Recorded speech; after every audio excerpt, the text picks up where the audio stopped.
국민연금이 주식으로 손해볼 것이라고 가정하지 않습니다. 개인 투자자들은 주식 투자로 손해를 보는데 왜 국민연금은 주식 투자로 손해를 보지 않는 것일까요? 그 이유는 전략적 자산운용을 하기 때문입니다. 국민연금의 수익률은 대부분 전략적 자산운용에서 발생합니다. 전술적 자산운용은 펀드 매니저가 직접 종목을 선정하는 것을 의미합니다.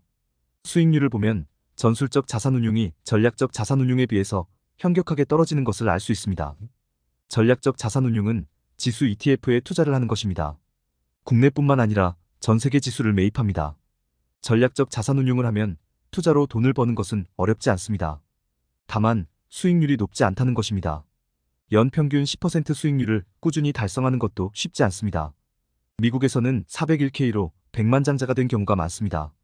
우리나라로 보면 강남에 아파트를 1980년대에 매입하고 보유하고 있는 경우와 유사합니다. 우리나라 증시와 달리 나스닥 100은 40년 동안 100배 상승합니다. 지수 ETF를 꾸준히 투자하면서 은퇴 이후 큰 돈을 번 케이스입니다. 주식에 직접 투자해서 돈을 크게 번 케이스는 많지 않습니다. 미국에서는 스톡옵션 401K로 돈을 크게 번 경우가 일반적입니다.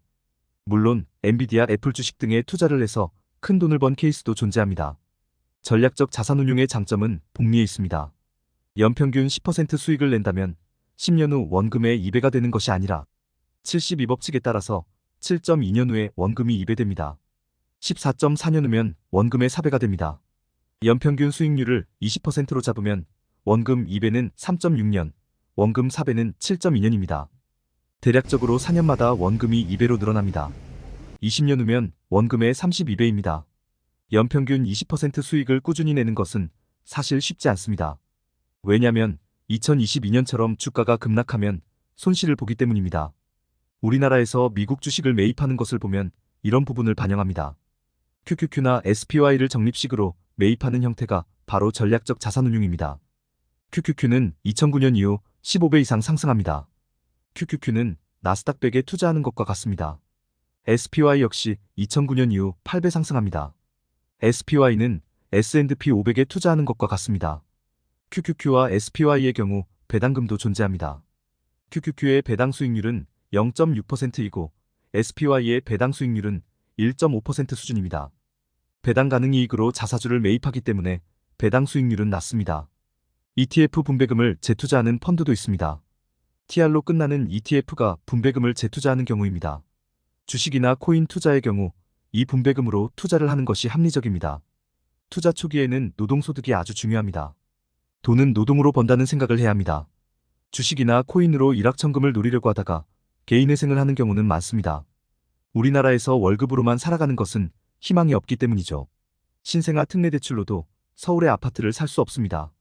조선시대처럼 계급화되어 가고 있습니다. 쌍놈에서 양반으로 진입하는 사다리를 코인과 주식, 부동산으로 보고 있기 때문입니다. 투자로 돈을 버는 경우는 개별 주식보다는 전략적 자산운용입니다. 개별 주식에 투자할 경우 쓸데없는 에너지를 낭비하게 됩니다. 또한 삼성전자도 최근에는 무너지고 있습니다. 개별 주식보다 지수에 투자하는 것이 훨씬 안전합니다. 자산을 형성하기 위해서 가장 중요한 것은 투자가 아닙니다. 돈은 노동으로 번다는 생각을 해야 합니다. 노동으로 번 돈을 개미처럼 저장할 필요가 있습니다. 저장 수단이 투자입니다. 은행에 예금하는 것보다 전략적 자산운용을 하게 되면 안전하게 더 높은 수익을 얻을 수 있습니다. 개별 주식이나 코인 등에 투자할 경우 ETF 분배금으로 투자하는 것이 현명합니다. 시간이 지나면 ETF 분배금도 무시할 수 없습니다. 10억에 1% 분배금만 받아도 1천만 원입니다. 시간이 지나면 분배금은 계속해서 늘어납니다. 기본적인 틀을 가지고 있고 그 다음에 가지를 완성하는 것입니다. 세상에는 아주 다양한 재테크가 존재하기 때문입니다. 기본적인 틀이 노동소득과 전략적 자산운용입니다. 그리고 자가주택은 필요합니다. 전세로 살게 되면 이사비용, 중개비 등 돈이 많이 들기 때문입니다. 부를 쌓을 때 가장 기본이 되는 것은 노동소득입니다. 노동소득을 효과적으로 이연시키는 것이 투자입니다. 은행에 예금만 하면 인플레이션 때문에 실질 가치가 오히려 하락하기 때문입니다. 재산을 형성할 때 가장 기본은 노동소득입니다.